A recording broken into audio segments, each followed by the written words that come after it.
पौराणिक कथाएं। विश्वामित्र का आश्रम। चलते चलते वे वन के अंधकार से निकलकर ऐसे स्थान पर पहुंचे जो भगवान भास्कर के दिव्य प्रकाश से आलोकित हो रहा था और सामने नाना प्रकार के सुंदर वृक्ष, मनोरम उपत्यका एवं मनोमुग्धकारी दृश्य दिखाई दे रहे थे। रामचंद्र ने विश्वामित्र से पूछा, हे मुनिराज, सामने पर्वत की सुंदर उपत्यकाओं में हरे हरे वृक्षों की जो लुभावनी पंक्तियां दृष्टिगत हो रही हैं, उनके पीछे ऐसा प्रतीत होता है कि जैसे कोई आश्रम है। क्या वास्तव में ऐसा है या यह मेरी कल्पना मात्र है?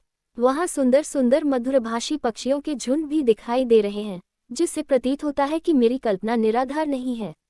विश्वामित्र जी ने कहा, हे वत्स, ये वास्तव में आश्रम ही है और इसका नाम सिद्धाश्रम है। ये सुनकर लक्ष्मण ने पूछा, गुरुदेव, इसका नाम सिद्धाश्रम क्यों पड़ा? विश्वामित्र जी ने कहा, इस संबंध में भी एक कथा प्रचलित है। प्राचीन काल में बलि नाम का एक राक्षस था। बलि बहुत पराक्रमी और बलशाली था और समस्त देवताओं को पराजित कर चुका था। एक बार उसी बलि ने यहाँ पर एक महान यज्ञ का अनुष्ठान किया था।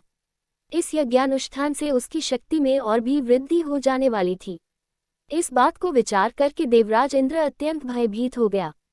इंद्र समस्त देवताओं को साथ लेकर भगवान विष्णु के पास पहुंचा और उनकी स्तुति करने के पश्चात उनसे प्रार्थना की, हे त्रिलोकीनाथ, राजा बलि ने समस्त देवताओं को परास्त कर दिया है और अब वह एक विराट यज्ञ कर रहा है। वह महादानी और उदार हृदय राक्षस है। उसके द्वार से कोई भी याचक खाली हाथ नहीं लौटता। उसकी तपस्या, तेजस्विता और यज्ञादि शुभ कर्मों से देवलोक सहित संपूर्ण ब्रह्मांड कांप उठा है। यदि उसका ये यज्ञ पूर्ण हो जाएगा तो वह इंद्रासन को प्राप्त कर लेगा। इंद्रासन पर किसी राक्षस का अधिकार होना सुरों की परंपरा के विरुद्ध है। अतएव हे लक्ष्मीपति, आपसे प्रार्थना है कि आप कुछ ऐसा उपाय करें कि उसका यज्ञ पूर्ण न हो पाए। उनकी इस प्रार्थना पर भगवान विष्णु ने कहा, आप सभी देवता निर्भय और निश्चिंत होकर अपने अपने धाम में वापस चले जाएं। आप लोगों का मनोरथ पूर्ण करने के लिए मैं शीघ्र ही उपाय करूंगा। देवताओं के चले जाने के बाद भगवान विष्णु वामन बौने का रूप धारण करके वहां पहुंचे जहां पर बलि यज्ञ कर रहा था। इस बौने किंतु परम तेजस्वी ब्राह्मण से राजा बलि अत्यधिक प्रभावित हुए और बोले, विप्रवर, आपका स्वागत है, आज्ञा कीजिए, मैं आपकी क्या सेवा कर सकता हूँ? बलि के इस तरह कहने पर वामन रूपधारी भगवान विष्णु ने कहा, राजन, मुझे बैठकर भगवान का भजन करने के लिए सिर्फ 2.5 चरण भूमि की आवश्यकता है। इस पर राजा बलि ने प्रसन्नता पूर्वक वामन को 2.5 चरण भूमि नापने की अनुमति दे दी। अनुमति मिलते ही भगवान विष्णु ने विराट रूप धारण किया और एक चरण में संपूर्ण आकाश को और दूसरे चरण में पृथ्वी सहित पूरे पाताल को नाप लिया और पूछा, राजन, आपका समस्त राज्य तो मेरे 2 चरण में ही आ गए, अब शेष आधा चरण से मैं क्या नापूं? बलि के द्वार से कभी भी कोई याचक खाली हाथ नहीं गया था। बलि इस याचक को भी निराश नहीं लौटने देना चाहता था। उसने कहा, हे ब्राह्मण, अभी मेरा शरीर बाकी है, आप मेरे इस शरीर पर अपना आधा चरण रख दीजिए।